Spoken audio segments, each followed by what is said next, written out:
नमस्कार मित्रांनो, दरमहा येणाऱ्या महागड्या विजेच्या बिलामुळे तुम्हीही त्रस्त आहात का? जर मी तुम्हाला सांगितले की तुमची वीज मोफत होऊ शकते तर हो, हे शक्य आहे सौर ऊर्जेमुळे. आजच्या व्हिडिओमध्ये सौर ऊर्जा म्हणजे काय, तिचे फायदे आणि घरी सोलर सिस्टीम कशी बसवायची. आरपी म्हारोळकर चॅनेलवर आपले स्वागत आहे. ज्ञान, मनोरंजन आणि बरंच काहीसाठी आत्ताच सबस्क्राईब करा. सौर ऊर्जा म्हणजे सूर्यापासून मिळणारा प्रकाश आणि उष्णता. जेव्हा हा प्रकाश सोलर पॅनेलवर पडतो तेव्हा त्याचे रूपांतर थेट विजेमध्ये होते.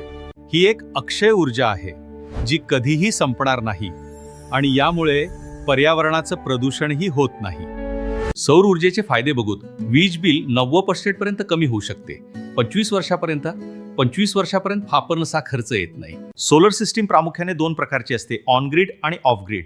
ऑन ग्रीड मध्ये बॅटरीची गरज नसते, जास्तीची वीज सरकारला परत दिली जाते. ऑफ ग्रीड जिथे बॅटरी वापरली जाते, जी बॅकअपसाठी उत्तम असते. जेव्हा सूर्यप्रकाश सौरपेशीवर पडतो तेव्हा त्यातील इलेक्ट्रॉनच्या हालचालीतून डीसी वीज तयार होते.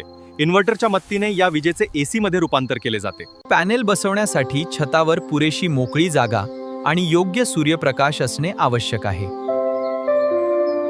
सुरुवातीचा खर्च जास्त वाटू शकतं, पण 5 ते 7 वर्षांत तो वसूल होतो आणि पुढील 25 वर्षांपर्यंत मोफत वीज मिळते. ग्रीड उपलब्ध नसल्यास रात्रीच्या वापरासाठी बॅटरीमध्ये वीज साठवून ठेवता येते. साधारणपणे 1 किलोवॅटसाठी 50 ते 60 हजार रुपये खर्च येतो, पण सरकारच्या योजनानुसार मोठी सबसिडी मिळू शकते, ज्यामुळे हा खर्च कमी होतो.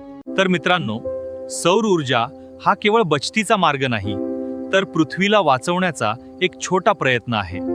सौर पॅनलसाठी सरकारी सबसिडी मिळवण्यासाठी पीएम सूर्यघर मोफत वीज योजना अंतर्गत ऑनलाईन अर्ज करू शकता.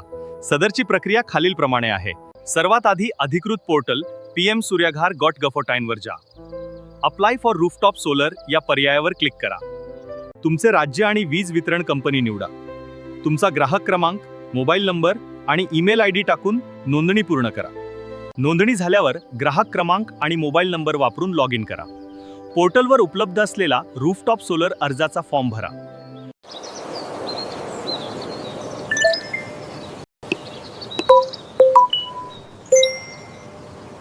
वीज वितरण कंपनीकडून तांत्रिक व्यवहार्यता मंजूर होण्याची प्रतीक्षा करा. मंजुरी मिळाल्यावर नोंदणीकृत अधिकृत विक्रेत्याकडूनच सोलर सिस्टीम बसवून घ्या. लक्षात ठेवा, सबसिडी मिळण्यासाठी भारतात तयार झाले DCR सोलर पॅनेल वापरणं अनिवार्य आहे. सोलर बसवल्यानंतर नेट मीटरसाठी अर्ज करा. विभागीय अधिकाऱ्यांकडून तपासणी पूर्ण झाल्यावर तुम्हाला कमिशनिंग सर्टिफिकेट मिळेल. हे सर्टिफिकेट पोर्टलवर सबमिट केल्यानंतर 30 ते 45 दिवसांत सबसिडी थेट तुमच्या बँक खात्यात जमा होईल. तुम्हाला तुमच्या घरासाठी किती किलोवॅटची सिस्टीम लागेल हे जाणून घ्यायचे आहे का? तुम्हाला तुमच्या घरच्या वीज बिलात किती रुपयाची बचत होईल हे जाणून घ्यायचे आहे का? तर सबस्क्राईब करा आणि प्रश्न विचारा. व्हिडिओ आवडला असेल तर लाईक करा आणि चॅनेलला सबस्क्राईब करायला विसरू नका.